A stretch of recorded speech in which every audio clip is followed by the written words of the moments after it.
సృష్టికర్తయు సర్వోన్నతుడైన దేవునికి స్తోత్రములు. ఇప్పుడు మనం చదువుకునే వాక్యం ఆదికాండం 14 అధ్యాయం 17 నుంచి 24 వరకు.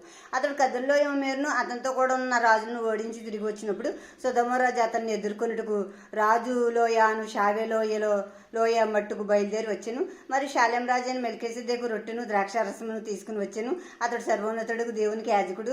అప్పుడు అతడు అబ్రహామును ఆశీర్వదించి ఆకాశమునకు భూమికిని సృష్టికర్తయును సర్వోన్నతుడైన దేవుని వలన అబ్రహాం ఆశీర్వదింపబడును గాకనియు నీ శత్రువులు నీ చేతికి అప్పగించిన సర్వోన్నతుడకు దేవుడు స్తుతింపబడును గాకనియు చెప్పెను.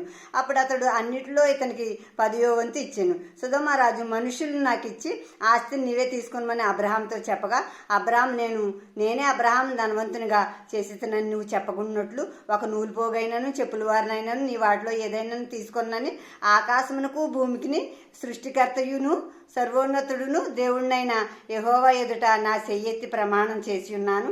అయితే ఈ పడుసువారు భుజించిన తప్ప నాతో కూడా వచ్చిన అనేరు ఎష్కేల్ మమ్రే అను వారికి ఏ భాగములు రావాలనో ఆయా భాగములు మాత్రం వారిని తీసుకొని నిమ్మని సొదొమ రాజుతో చెప్పాను. ఇప్పుడు అబ్రహాం ఆ రాజును జయించి తిరిగి వస్తున్నప్పుడు సొదొమ రాజు అబ్రహాంకి ఎదురొచ్చాడు. ఇప్పుడు అది కాకుండా మళ్ళీ షాలేం రాజు అనే ఒక ఆయన ఎదురొచ్చారు. ఇప్పుడు షాలేంకి రాజు ఈయన మెల్కీసెదెకు ఈయన పేరు. ఇప్పుడు ఈ షాలేం రాజు గురించి హెబ్రీ పత్రిక 7వ అధ్యాయంలో ఉంది. అలాగే మెల్కీసెదెకు అని హెబ్రీ పత్రికలో 3 చోట్ల ఉంది. అలాగే కీర్తనలో 110వ అధ్యాయంలో 4 వచనంలో ఉంది మెల్కీసెదెకు గురించి. ఇప్పుడు ఈ షాలేం రాజు అన్న ఆయన దేశానికి ఒక రాజుగాను ఉన్నాడు. ఈయన షాలేం దేశానికి యాజకుడిగా కూడా ఉన్నారు ఈయన. ఇప్పుడు ఈయన్ని చూస్తే మనకి రాజు యాజకుడు ఎవరు? ఇప్పుడు యేసుక్రీస్తు ప్రభువే.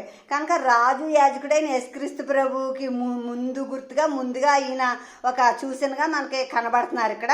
ఇప్పుడు ఆయన రొట్టె ద్రాక్షారసం తెచ్చి అబ్రహాంకి ఇచ్చారు.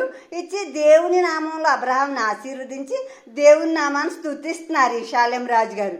ఇప్పుడు అబ్రహాం అన్నిటిలో 10వ వంతు షాలేం రాజుకి ఇచ్చారు. ఇప్పుడు అప్పటికి ధర్మశాస్త్రం లేదు 10వ వంతు ఇవ్వాలని కానీ యాజకత్వం అని కానీ అది తెలియదు. ఇప్పుడు యాజకత్వం అహారోని యాజకత్వం కానించే మనకు తెలుసు. ఇప్పుడు అబ్రహాం కాలంలో కూడా యాజకత్వం ఉంది. షాలేం రాజే ఈయనే యాజకుడిగా మొదటి యాజకుడిగా ఈయనే ఉన్నారనమాట. ఇప్పుడు మనకు యాజకుడు మనకు రాజు యేసుక్రీస్తు ప్రభు అనమాట. ఇప్పుడు అబ్రహాం దీవించి వెళ్ళిపోయారు షాలేం రాజు గారు. ఇప్పుడు సొదొమ రాజు అంటున్నాడు మనుషులు నాకు ఇచ్చే, యుద్ధంలో తీసుకెళ్ళి మనుషులు నాకు ఇచ్చే, ఈ ఆస్తి అంతా పట్టుకున్న ఆస్తి అంతా నువ్వు తీసేసుకో అన్నప్పుడు అబ్రహాం అంటున్నాడు నీ వస్తువుల్లో నూలు పోకూడవద్దు, చెప్పులు వారు కూడా నాకు అక్కర్లేదు.